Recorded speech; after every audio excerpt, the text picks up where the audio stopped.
Hey everybody, welcome back to Vanta EDC. Today, as you can see, we'll be looking at the Streamlight Microstream USB. And I'll start with just some basic specs on this one, in case you haven't done some research on it already. It has two light intensity levels. It starts at 50 lumens, and then you double click for 250 lumens. It weighs 1.2 ounces with the battery in.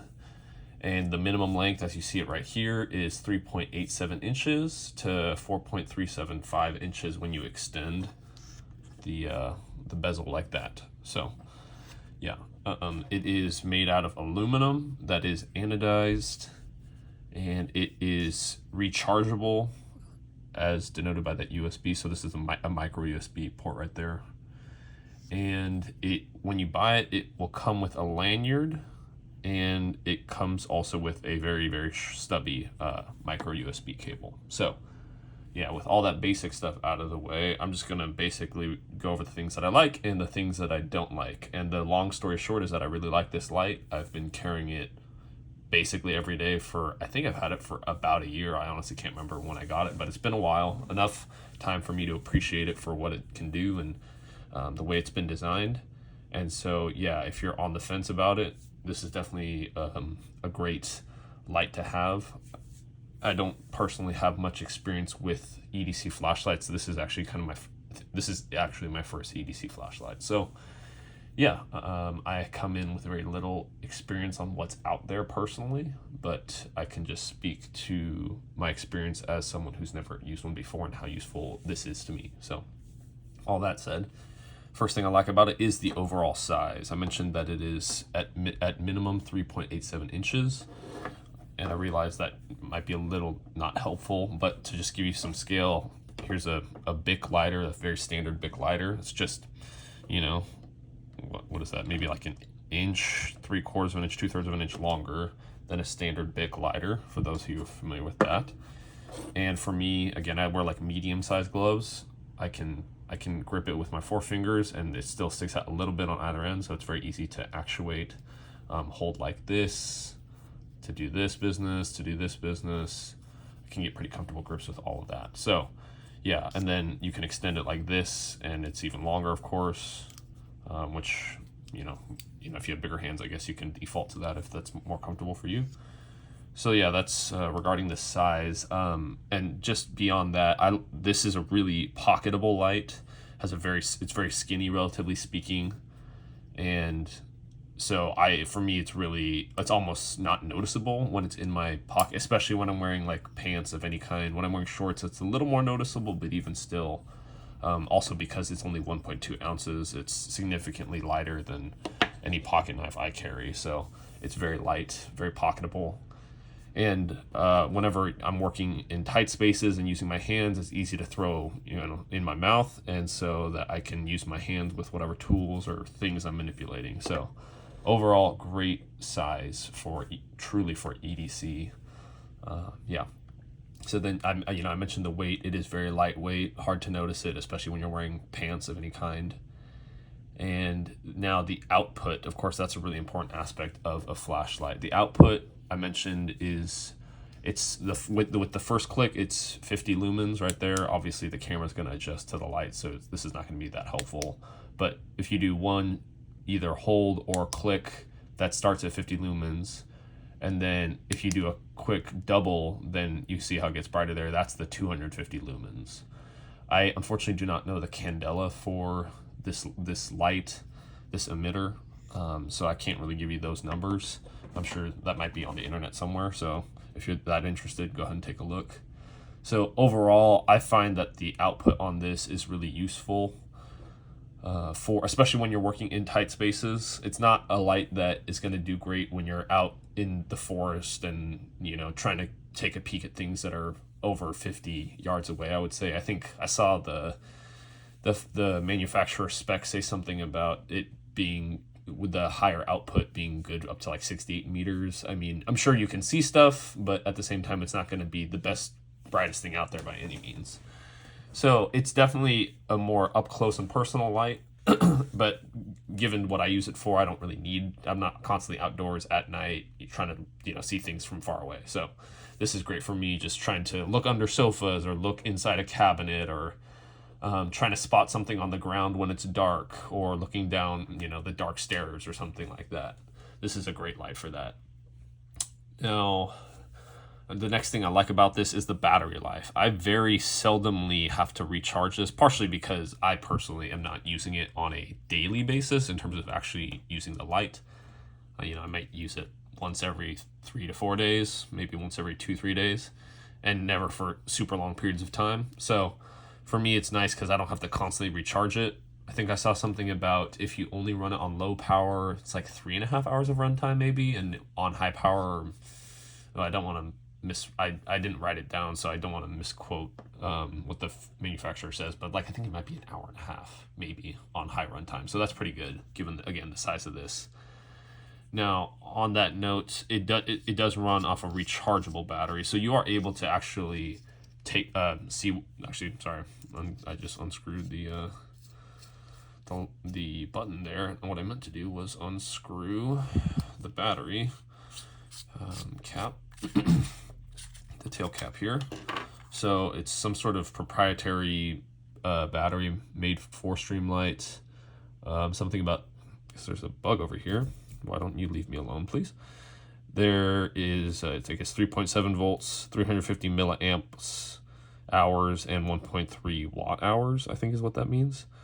Yeah, I'm not an expert on all this stuff. So yeah, this is a rechargeable battery. I'm sure you'd be able to get a replacement in the event that your battery either, you know, eventually loses functionality, hopefully from the manufacturer. I'd like to think that Streamlight is a customer-friendly manufacturer. So let's make sure, double check that. Did I put that in right? Maybe not. Oh, there we go. Okay. So yeah, it is a removable battery. Yep. Okay, got it in right. It is a removable rechargeable battery that, as I mentioned, you recharge via this mini USB port or micro USB port. Now, with that said, another nice thing is you can't actually see it. Actually, you can. Sorry. When you are recharging it, this is an indicator light that will turn on, and it'll be red while it's not fully charged, and it'll turn green once it is fully charged. So that's very helpful to know, because you're not having to do any sort of guessing with that. So yeah, it's rechargeable, battery life sufficient, especially when you're not using it for long periods of times every day. You know, if you're a heavy user, different story. I can't really speak to that from personal experience, unfortunately. Now, another feature that I personally really enjoy is this clip. Clip is nice. It has good tension, but it is also not too strong, not too weak. It seems like it's some sort of like bent steel clip.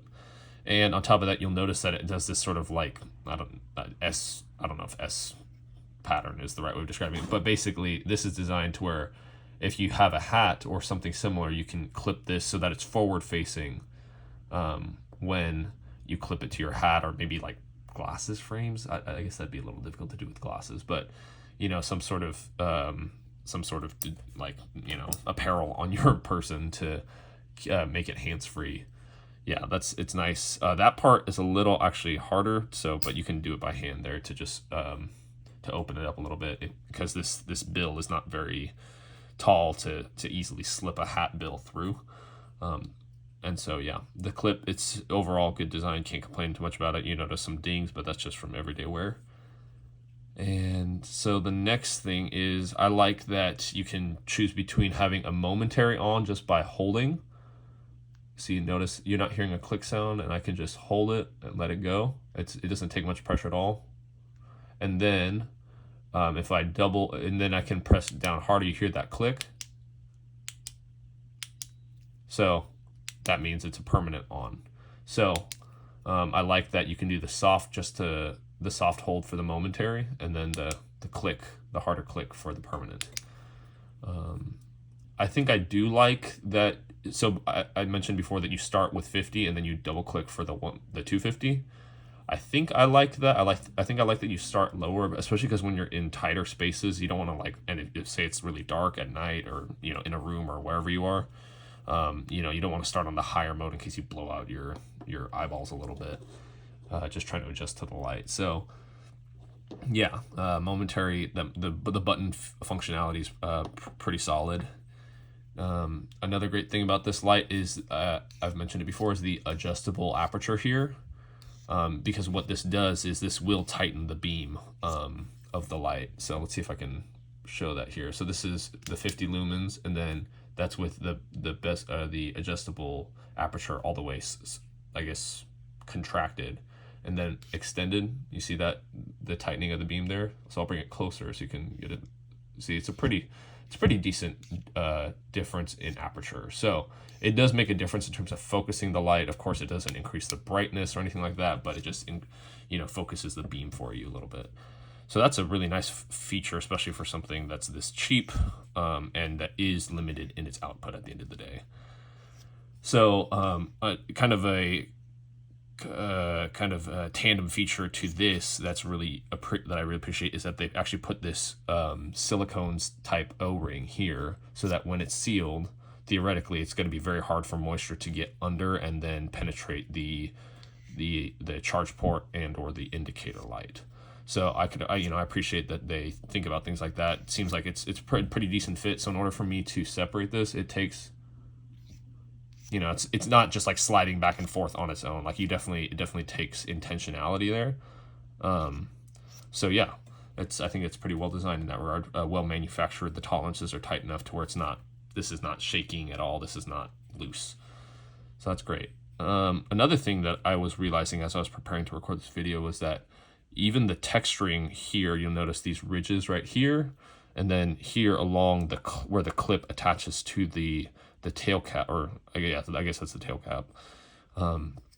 It does add some, excuse me, there slip. It does add some tactility, so it's easy for me to just do this one-handed to extend the bezel, and even in general, just to hold it like this. That gives me more purchase, better friction, better traction on the light. So yeah, that's little things like that I can appreciate. And then the last thing I guess I'll mention is that I like that the bezel is raised a little bit. You can kind of see right there. So this is the lens, and then that's the bezel around it. So, if when you drop this thing, the first thing that's going to contact, hopefully, assuming it's an even surface, is not going to be the lens itself, but the edges here. And you'll notice that, of course, there is wearing of the anodization here, which I don't mind at all, because this is a tool at the end of the day, and it's a very functional one at that. So I've mentioned a lot of features that I liked. I don't have many complaints about this. At the end of the day, like, I saw it on Amazon recently for $30, which I think is a great deal if you use it with any amount of frequency, which I do. So I feel like I've got my money's worth already out of it, and I'm sure it will last me much longer. I don't feel the need to replace it at this point. There are a few things that if I were to have, I guess, like the perfect quote-unquote version of this for me, I would like to have a lower lumen mode than the minimum 50, just so that when it's really dark and I don't need a lot of brightness, I just want to have a general sense of what's in the immediate vicinity, that I'm not blowing out my eyes again. And then on the other end of that spectrum, no pun intended, I also would like, it'd be great if in this size factor with this battery and whatnot, that I could get 1,000 lumens and not just 250. In case you're not aware, I know there is the Microstream USB, which is like a 500 lumen max version of this. It's a little bit wider. I don't know if it's much longer, but it's a little bit wider. So I've seen comparative reviews of those two, and I haven't gotten my hands on it personally, so I can't speak to how much added utility you get from the Microstream versus Microstream. But maybe I'll check it out at some point, although I don't feel like that will be a big enough jump for me to want/need it. If anything, honestly, I'd love to have like a second one of these just to throw in my EDC bag, because I carry this in my pocket when I do carry it. I actually carry it in the pocket versus in my bag. So, it'd be great to have this in a bag, have in cars, etc., etc. So yeah, overall, this is again, being a novice in EDC flashlights, I think this is a very highly packed with features, pocketable flashlight, very convenient to carry with you, very useful for a lot of general things, not necessarily a lot of hard use or heavy use, but a lot of general day-to-day need for illumination. So if you're on the fence about it, I would definitely highly encourage that you try it. It's very low cost to entry, relatively speaking. I mean, I guess I shouldn't be surprised, but you know, there's the possibility of getting custom flashlights that are like $500 and $2,000, and I'm not anywhere near interested in spending money on a flashlight personally. I'd rather focus that on knives and guns, frankly. So anyway, this is great for me as someone who doesn't want a fancy flashlight but wants a lot of utility for basically a lot of bang for your buck, and I believe this is a great option for that. So yeah, if you found this helpful, feel free to, I guess, like or share your experience in the comments. If you have any questions before you pull the trigger on buying it, feel free to ask questions in the comments. Hope you find this helpful. Take care.